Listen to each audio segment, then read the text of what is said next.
marami ring moments when I ask myself, ano ba itong napasok ko? Ano ba itong napasok ko, no? Especially nung yung may case ako sa Sandigan Bayan.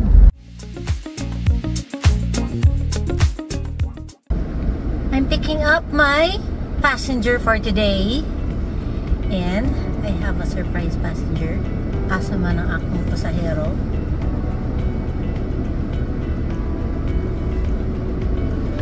Yan. So, for today, we're going to talk about mentorship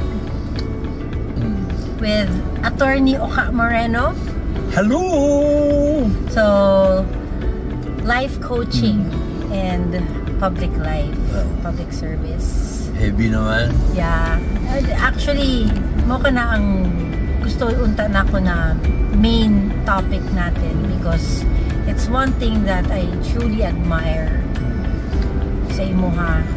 Your brand of service, your brand of leadership. Next time we can talk about your leadership style because you have this tendency to bring out the best in people naman. That's your kind of leadership, and that's what I noticed, no? People around you excel and it's a proof of your kind of leadership, diba? You bring out the best. Siguro ano ko yan sa private sector. Ano mo sa private sector, siyempre limited ang manpower. I would say maganda ang compensation package, no? Very competitive. Lahat yan magagaling. Pero everyone has a role to play. Everyone is part of a team. Yun ang ano dyan eh. Wherever you are. We forgot to put the microphone. Wherever you are, ang importante is ang realization na you are part of a team. Public service versus politics. Traditional. Private. Working at the private sector. Kasi ikaw, when you were at the private sector, we were living a good life, a comfortable life. You were traveling here and there, Asian countries, Europe. You were, diba? You were okay. Private life talaga na tahimik ang buhay natin, masarap kasi walang way kontra. Nagpuyo tayo sa Hong Kong, no? Yeah, we stayed in Hong Kong for almost there. You grew 3 up. 3 years, yeah. And since we were, we basically could afford living a very comfortable life. Pero yung decision mo to try public service, that was a huge leap considering na you had to give up your career, and it was a career na a lot of people was really wanting to, dreaming to have, and here you were letting go of it for something that I could not understand at that time. I was really young. So maybe we can talk about the difference of, diba, you've already actually started it, the difference of public service and, diba? Kasi kung success ang pag-uusapan, they both have their own successes. So, which is more fulfilling? Pareho man. Ang ano lang, the private sector, I had no complaints. I was very happy with the private sector. I was happy with how we had evolved, no, as a family, how we had grown. Ano ako doon? I was contented with my life in the private sector. Siguro yung ano lang, yung dumating sa buhay ko yung virus na hindi ma-explain eh. Yun bang ano, kasi I grew up in my hometown. I enjoyed it. I would not want to swap it with another life, no? I had fun with my friends, with my relatives, with the community. It was not call it a lavish, comfortable world, no? But I had fun. Problema, of course, when I got involved, I was connected already with big companies. I had the opportunity to live in Hong Kong, opportunity to be in the best cities of the world, no? Schooling here and there, mga training programs when I was in the private sector. I realized na I had a good life. Pero it just occurred to me one time, a question popped up in my mind. And I had no answer to that question. I had no answer to that question. And the question was, what am I going to do? What am I able to do to my community in the province? It just came up. Ano kaya ang contribution ko sa aking lugar? And I could not answer that. Our contribution ko was for myself, for the family, not beyond that, no? Ang aking fulfillment. Pero in terms of being able to deliver something that would improve the lives of the people, wala akong ano yan. Wala akong, hindi ko masagot yan. 20 years of private practice in the private world versus 26 years of public service.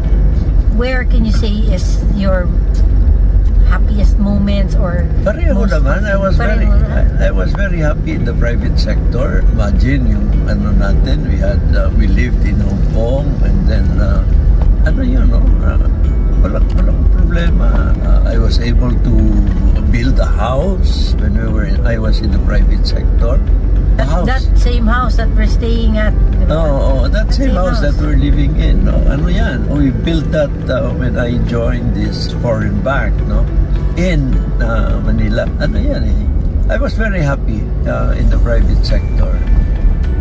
Public sector, of course, ano yan, no? Maraming mga happy moments, marami ring sad moments, marami ring moments when I ask myself, ano ba itong napasok ko? Ano ba itong napasok ko, no? Especially nung yung case ako sa Sandigan Bayan, kalay sa Diyos, with God's help, na we were acquitted. 30 cases yun, I mean, you know. 30 cases, each of which I was dismissed, no? Amen. And every time I would go to the Sandigan Bayan, I could not help but ask myself, what have I done to deserve this? Ang hirap. Pero, of course, the pains were many and hurtful, but ang gains, ang happiness naman are beyond comprehension, no? Yung happiness ko na sense of fulfillment na nagawa ko yan, no?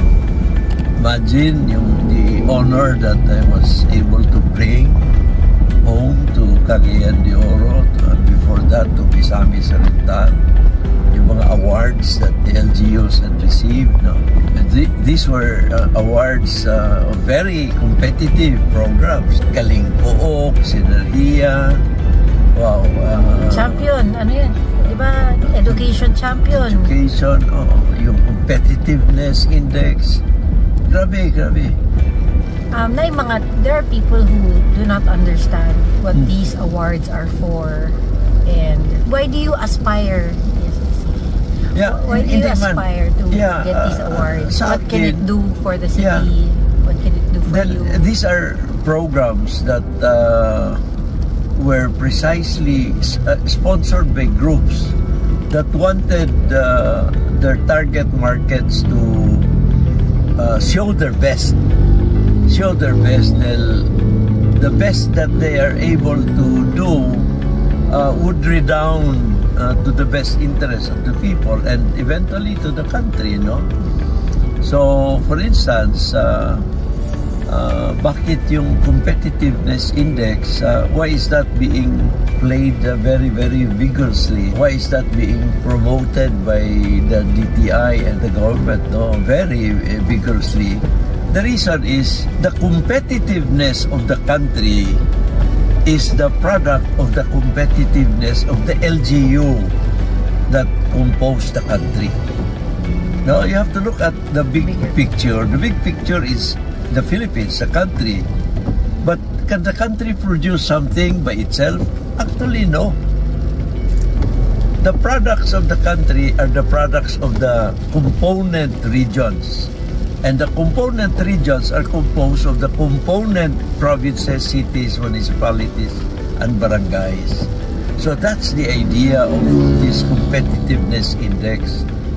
The people want the LGUs to be competitive because as the LGUs become competitive, they are parts of a bigger community. So if they are competitive, the bigger community also becomes competitive. And imagine if all the communities become competitive, the entire country becomes competitive. So that's the idea. Basically to create a healthy competition among the LGUs. To create a better country. To create a better, a more competitive country. You cannot do that by simply saying we need the Philippines to be competitive. No, it will not mean anything. No? Ang galing, no? Kaya ako initially, I thought that these awards are to give, syempre, basic, di ba? To give glory to be for us to be proud. We're Cagayanons. We have these awards. So, dili lang siya. Yes, pa. Oo. Dili lang siya parang ang indicator na katrabaho ang gobyerno. Yes, part na. That's part of it. But the bigger picture there is so that we can help the country, the entire country, not only Cagayan de Oro. So when we achieve more awards, achieve more distinctions. So sa buong bansa, ilang provinces, 80, ilang cities, 130, ilang municipalities, 1,500 thereabout, no? Ilang barangays more. Imagine, I mean, if all the 80 barangays, all the 130 cities are very competitive. Now, ang sa probinsya, how can the province be competitive? Kaya dyan sa competitiveness index, walang level sa probinsya. Walang level sa probinsya dahil although meron din yan sometimes yung sa probinsya, pero kung imong i-analyze, ang probinsya is composed of the component cities and the municipalities. And then the municipalities and the component cities are composed of barangays, no? Now, ang competitiveness sa probinsya is the product of the competitiveness of all the LGUs that comprise it. Ganon din ang country. So, kaya yan ang reason sa competitiveness index. So, merong level para sa cities and then sa mga municipalities. Sa municipalities, first, na depende sa class, no? Sa cities, component city, merong level. Highly urbanized city, may level. The idea there is encouraging, inducing the LGUs to be competitive. The province will also, the country will also be competitive. Doon sa countries, meron ding competitiveness index. May ranking din ang Pilipinas dyan. So yan ang reason why nandyan yung competitiveness index, because we want the country to rank higher sa competitiveness. Now why is it that what's the agenda, what's the objective na maganda ang ranking natin sa competitiveness ng ating bansa? So that we will be a good investment destination, an attractive investment destination. Remember, ang competitiveness is predicated on certain parameters, no? Number one, government efficiency, no? Ease of doing business. Now, number two, economic dynamism. Number three, infrastructure. Number four, resiliency. And number five, innovativeness, no? In each of these factors, merong mga checklist. Meron checklist sa ease of doing business. Meron yan. Merong mga mga scorecards dyan. sa infrastructure, meron din. So, hindi madali yan eh.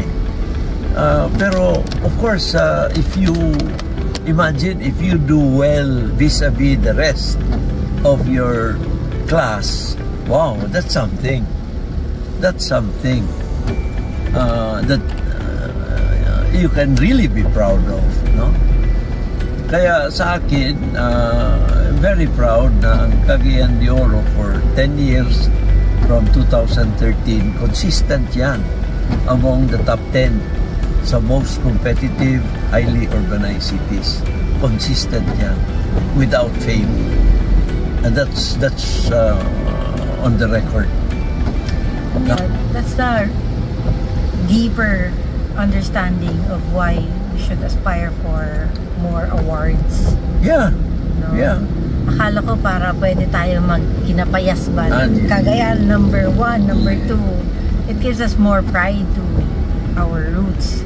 Actually, I attended this NGO and ito sa seminar, workshop for mga local legislators, mga vice mayors.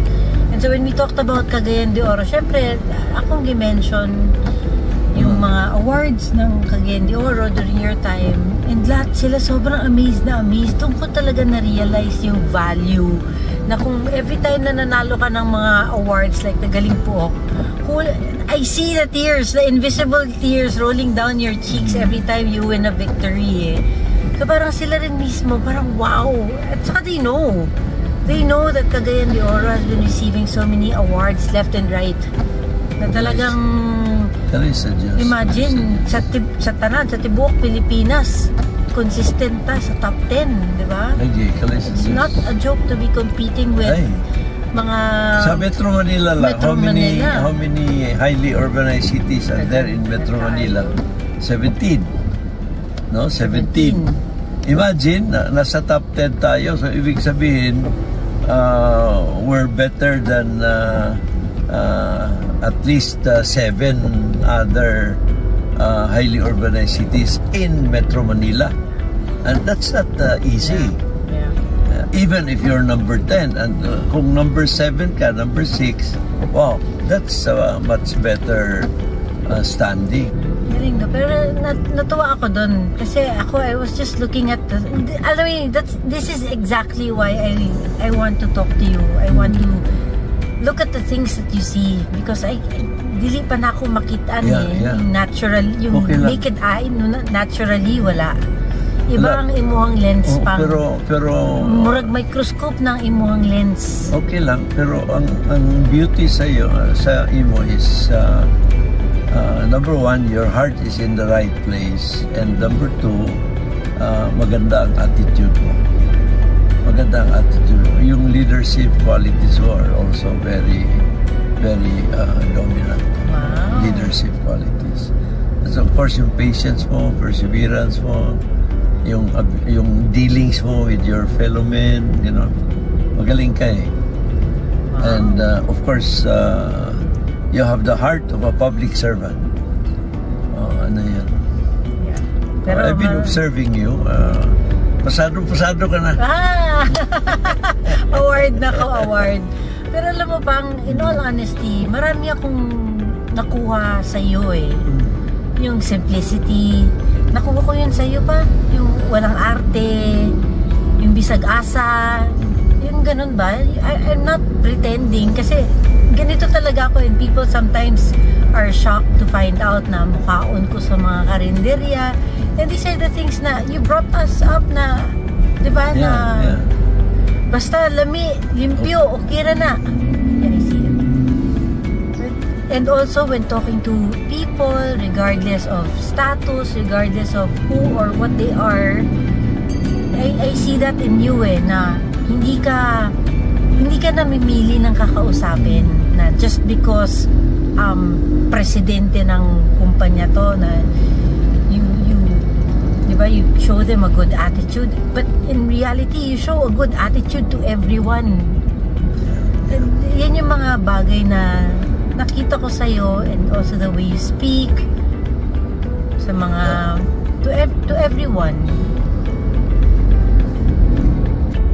So it was nice talking to you, Pang. Yeah, and minsan at tayo balingasag. Ako ipa-drive mo, ha? Ako ipa-drive mo. Or ikaw mag-drive.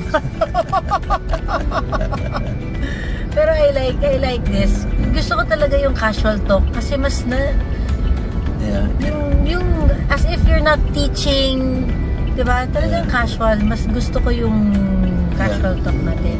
And that's what we had imparted today shared with our viewers na I hope na sila yung matunan. Again, this is just a glimpse of me and Papa talking, pero here, safety protocols. Naka-seatbelt me. Wala mi nag-text, nag-istorya rami, wala ko nang hilabot sa kong phone. So anyway, first pilot, ang among pilot episode, and we wish to share with you more insights on life and public service. So kinisi ko si Aimee Moreno. And this is Oka Moreno. See you again soon, everyone. Thank you. Bye. Bye.